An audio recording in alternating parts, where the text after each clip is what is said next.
The start of a new day is a crucial time to set your mental and spiritual tone for the hours ahead. However, in the busyness of life, many people unintentionally maintain morning habits that not only reduce their productivity, but also disappoint God. Pope Leo XIV revealed 4 common habits that, if not promptly abandoned, can damage our spiritual relationship with the Almighty. Recognizing and changing these habits is the first step to preserving your faith and keeping your soul close to God.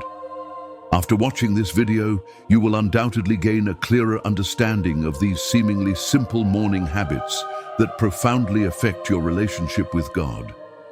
This is not only a warning, but also an opportunity for you to change, to start each day with reverence and peace of mind.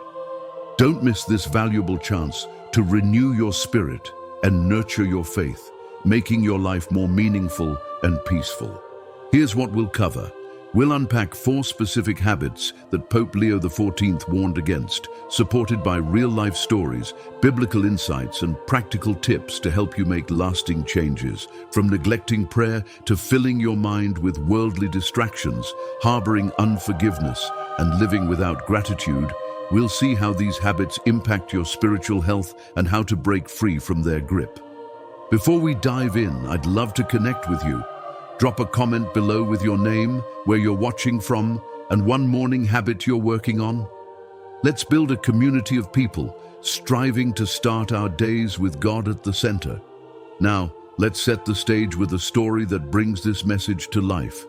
Meet Emily, a 35-year-old single mother and small business owner from a bustling neighborhood in Atlanta.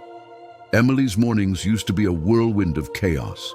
Her alarm would jolt her awake at 6 a.m., and before she even brushed her teeth, she'd be checking her phone for work emails, scrolling through social media, and mentally replaying a painful falling out with her sister. As a Christian, Emily longed to feel closer to God, but her mornings felt like a race against time.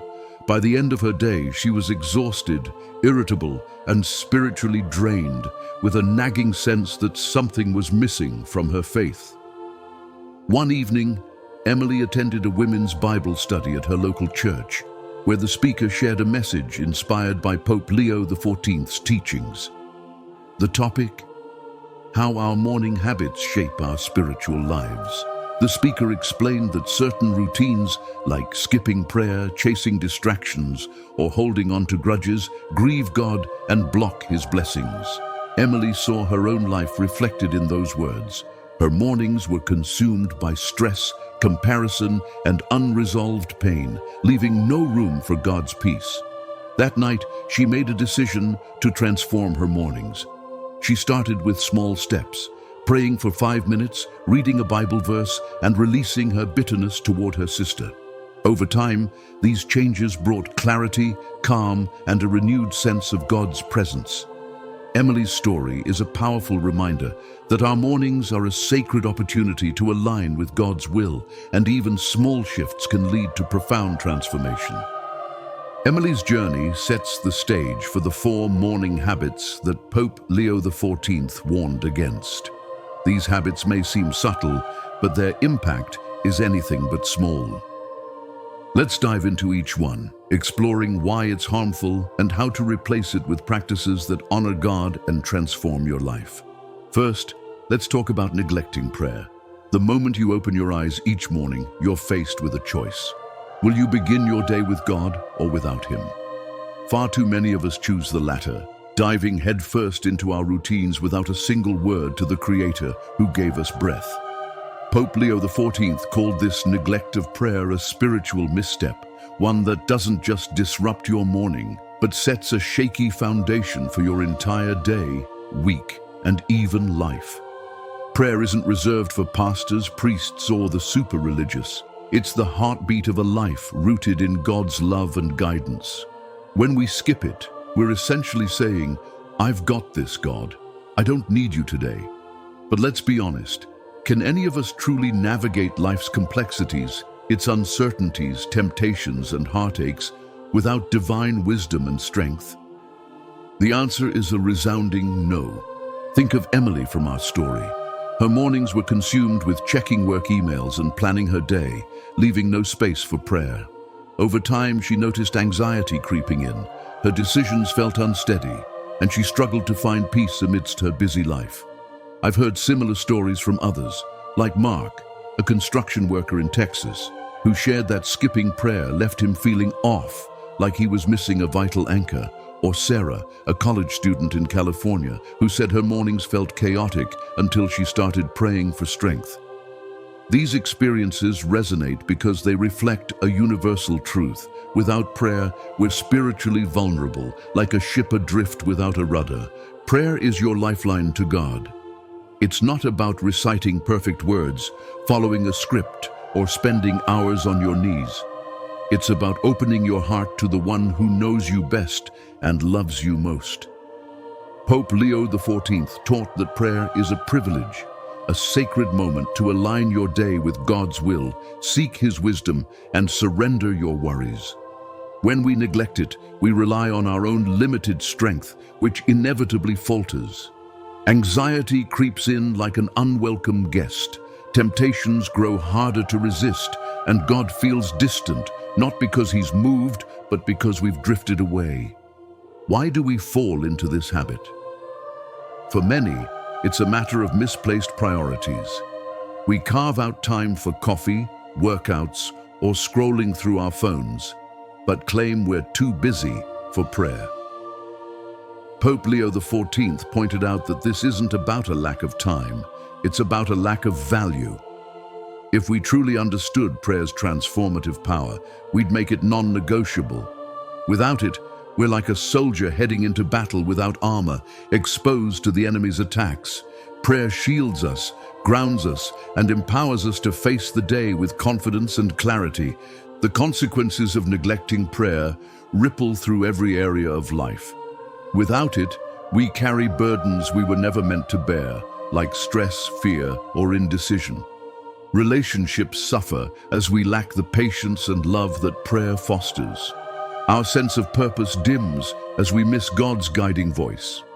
For example, Emily noticed that her prayerless mornings left her short-tempered with her kids, overwhelmed by work, and disconnected from her faith. Mark shared that skipping prayer made him more susceptible to workplace conflicts. Sarah felt her faith weaken, as if God was far away. These stories show how a prayerless morning sets the stage for a prayerless life, leaving us spiritually dry and vulnerable. So, how can you break this habit? Start small and intentional, building a routine that invites God into your day. Set aside 5 minutes each morning to pray. Thank God for the gift of a new day, ask for His guidance, and lift up your concerns. Keep a prayer journal by your bedside to jot down thoughts, requests, or even a single word of gratitude. It helps you stay focused and intentional. Try a simple prayer like, "Lord, I surrender this day to you. Guide my steps and fill me with your peace." Place a sticky note on your phone or alarm clock as a reminder to pray before checking notifications. If you're new to prayer, don't worry about getting it right. God doesn't need eloquent words. He wants your honest heart. For example, Emily began her mornings with a 5-minute prayer, thanking God for her family and asking for wisdom in her business. This small act calmed her heart and set a peaceful tone for her day. Mark started using a prayer app with short guided prayers, which helped him stay consistent. Sarah wrote a daily prayer in her journal, focusing on one need or blessing, and it deepened her faith. These practical steps don't require hours, they require intention. You can start today, right where you are, and watch how prayer transforms your mornings. This habit of neglecting prayer naturally flows into our next one, because what you fill your mind with in those first moments awake is just as critical as whether you pray. Next, let's discuss filling your mind with worldly distractions. Imagine waking up to the quiet stillness of a new day, a fresh canvas for your heart and mind. You have a chance to focus on God, to let His truth shape your thoughts. But instead, you reach for your phone, scrolling through social media, checking emails, or diving into news headlines before even acknowledging the Creator. Sound familiar? Pope Leo XIV warned that starting your day with worldly distractions is a dangerous habit, one that trains your heart to prioritize fleeting, empty things over God's eternal truth. This choice doesn't just clutter your mind, it shapes your emotions, actions, and spiritual health for the entire day, week, and beyond. Emily fell into this trap every morning. She'd spend her first 20 minutes awake scrolling through Instagram, comparing her small business to competitors' polished posts, or reading news that left her anxious about the world. By the time she started her day, her mind was a whirlwind of stress, inadequacy, and fear. I've heard similar stories from others, like David, a teacher in Florida, who said checking sports scores and news first thing left him distracted and irritable before his classes began. Or Anna, a nurse in Chicago, who admitted that scrolling through social media made her feel like her life was never enough. These experiences show how distractions steal our peace and pull us away from God's presence. Your mind is a battleground, and what you feed it in those first moments awake shapes your soul. Social media fuels comparison, making you feel inadequate when you see others' curated lives, perfect vacations, flawless families, or thriving careers. News headlines bombard you with fear, filling your mind with crises before you've had a chance to anchor yourself in God's promises. Entertainment, whether it's music, videos, or podcasts, can crowd out worship if it takes precedence over God. Pope Leo XIV taught that a distracted Christian is a powerless Christian, drained by trivial pursuits and disconnected from their God-given purpose. In today's digital age, with endless notifications vying for our attention, it's all too easy to let the world's noise drown out God's still, small voice. The consequences of this habit are profound. Starting your day with distractions makes you more likely to feel anxious, restless, or unfulfilled throughout the day. You might attend church or read your Bible later, but your passion for God feels diluted because the world shaped your thoughts first. For example, Emily noticed that her morning social media habit left her feeling inadequate, which spilled into her interactions with customers and her kids. David said news headlines made him cynical, affecting his patience with students. Anna felt her faith weaken as she compared her life to others, losing sight of God's blessings. These stories highlight how distractions not only clutter our minds, but also erode our spiritual vitality. Why do we let this happen? Often, it's because distractions feel harmless at first. A quick check of the phone, a few minutes of scrolling. But those minutes add up, building a habit of spiritual neglect. Pope Leo XIV emphasized that guarding your heart is critical because everything, your attitude, decisions, and relationships, flows from it. When you prioritize the world's noise over God's truth, you align your heart with fleeting things rather than eternal ones. So, how can you break this habit? Replace distractions with God's truth, intentionally choosing what fills your mind first. Instead of reaching for your phone, start your day with a Bible verse, a worship song, or a moment of reflection. Try a devotional app like YouVersion or Bible Gateway for a quick 5-minute reading to ground your thoughts. Set a no-phone rule for the first 30 minutes of your day. Keep your phone in another room or turn off notifications overnight to avoid temptation. For example, Emily swapped her morning scroll for reading a psalm, which calmed her heart before tackling her business tasks. David started listening to worship music while making breakfast, lifting his mood for the day. Anna read a short devotional instead of checking social media, which helped her focus on God's goodness. These small changes rewire your focus, setting your day on a godly foundation. You can also create a morning ritual that prioritizes God. Try placing a Bible or devotional book on your nightstand as a visual cue. Write a favorite verse on a card and tape it to your mirror, or set a timer for a brief moment of worship before checking your phone. These steps don't just block distractions, they invite God's presence into your morning, transforming your perspective. This habit of filling your mind with distractions flows seamlessly into our next one, because what's in your heart when you wake up is just as critical as what's in your mind. Then let's address harboring unforgiveness or bitterness. The state of your heart when you wake up quietly directs the path of your entire day.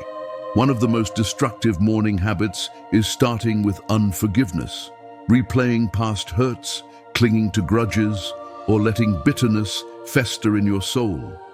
Pope Leo XIV called this a spiritual crisis, not just an emotional burden. Unforgiveness doesn't just weigh down your heart. It blocks God's grace, hinders your prayers, and keeps you trapped in a cycle of pain and resentment. Emily struggled deeply with this habit.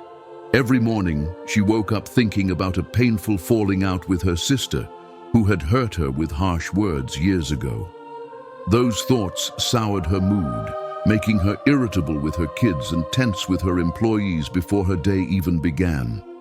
I've heard similar stories from others, like Michael, a mechanic in Ohio, who couldn't let go of a betrayal by a coworker, carrying that weight into his mornings.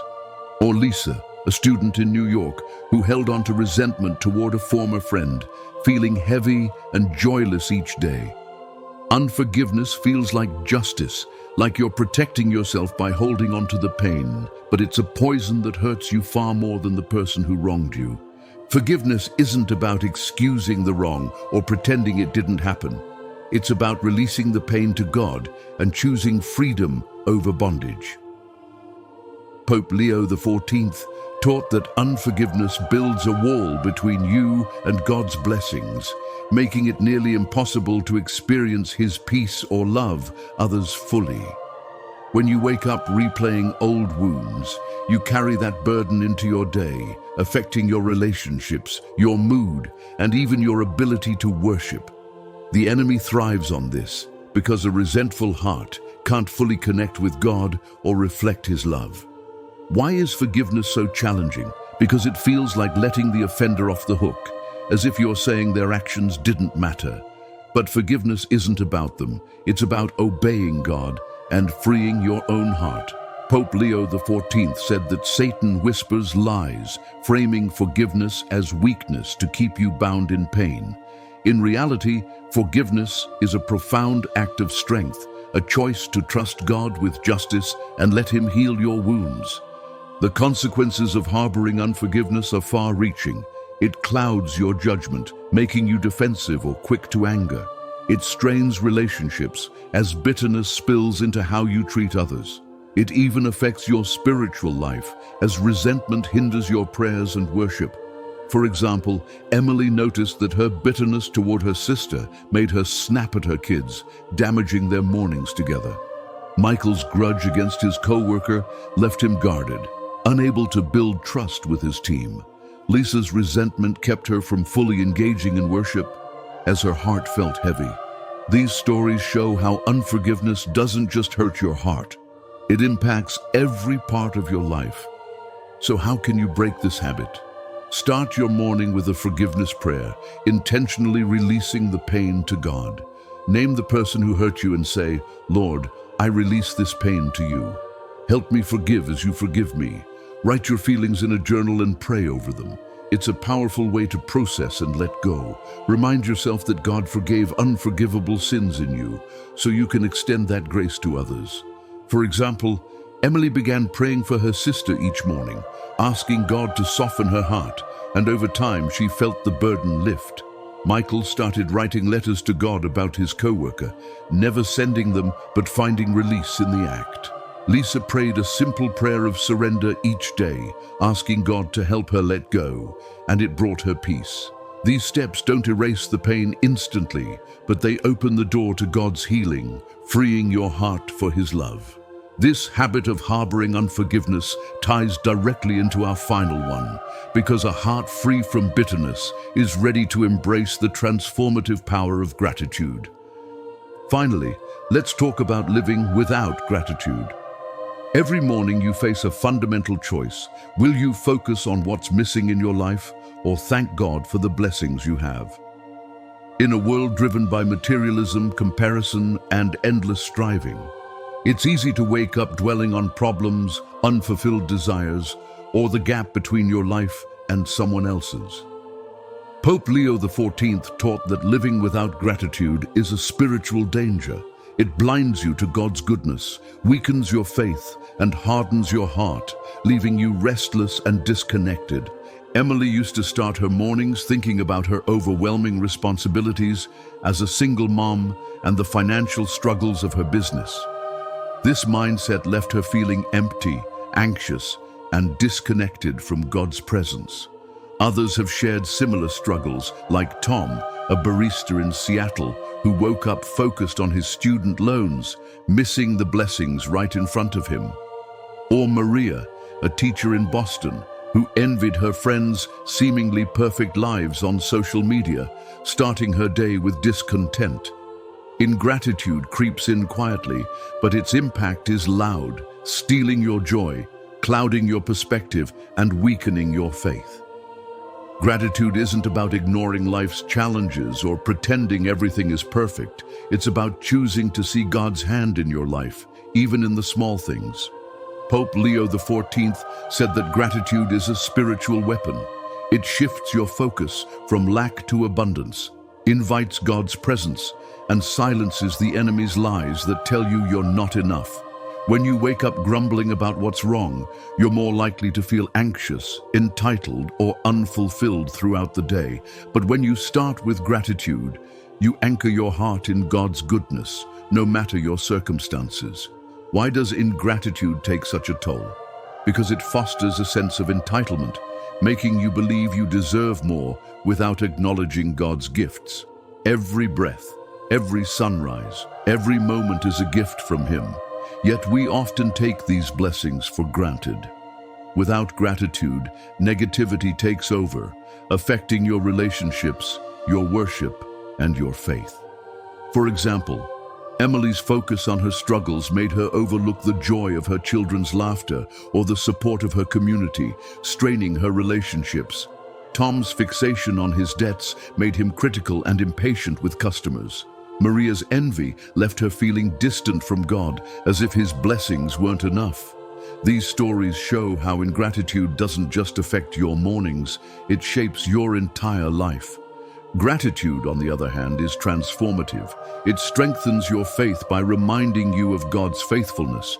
It deepens your joy by highlighting His blessings. It makes you a blessing to others, as a grateful heart overflows with love and kindness. Pope Leo XIV taught that a grateful heart invites God's presence, transforming your perspective and filling your days with peace. So, how can you break this habit? Start your morning with a gratitude practice, intentionally focusing on God's goodness. Write down 3 things you're thankful for each day: a warm bed, a kind friend, a new opportunity. Say a quick "Thank you, Lord" before getting out of bed. Keep a gratitude jar and add a note each morning with something you appreciate. For example, Emily began listing 3 blessings daily: her kids, her health, her business, and it shifted her focus from stress to joy.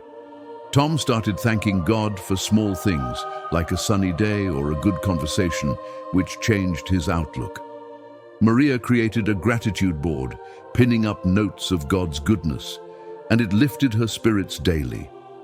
These simple acts rewire your heart, making gratitude a natural part of your mornings. You can also incorporate gratitude into your routine in creative ways. Try a gratitude walk, where you thank God for the beauty around you. Share a blessing with someone else, a text to a friend or a kind word to a co-worker, or end your morning prayer with a list of things you're thankful for. These practices don't just fight ingratitude, they cultivate a heart that sees God's hand in every moment, transforming your life from the inside out. Your mornings are a sacred gift, a fresh opportunity to align your heart, mind, and soul with God's purpose. Pope Leo XIV's teachings remind us that neglecting prayer, filling your mind with distractions, harboring unforgiveness, and living without gratitude are more than bad habits. They're spiritual roadblocks that distance you from God's peace, power, and presence. But the beauty of God's grace is that you can change, starting right now. By replacing these habits with prayer, God's truth, forgiveness, and gratitude, you can transform your mornings and, in turn, your entire life. Tomorrow, make a commitment to start differently. Set aside 5 minutes to pray, asking God to guide your day and fill you with His peace. Read a Bible verse or listen to a worship song instead of scrolling through your phone. Forgive someone who's hurt you, even if it's just a small step toward healing. Thank God for one specific blessing before your feet hit the floor: a warm home, a supportive friend, or the gift of a new day. These choices, though simple, are powerful. They draw you closer to God, filling your days with purpose, joy, and unshakable peace. I'd love to hear how you're transforming your mornings. In the comments below, share your name, where you're watching from, and one morning habit you're working on. Let's build a community to encourage each other to live intentionally for God. If this video resonated with you, give it a thumbs up, subscribe, and hit the bell for more content like this. Together, let's make every morning a step closer to God's heart. Here's to starting your day with purpose, faith, and love.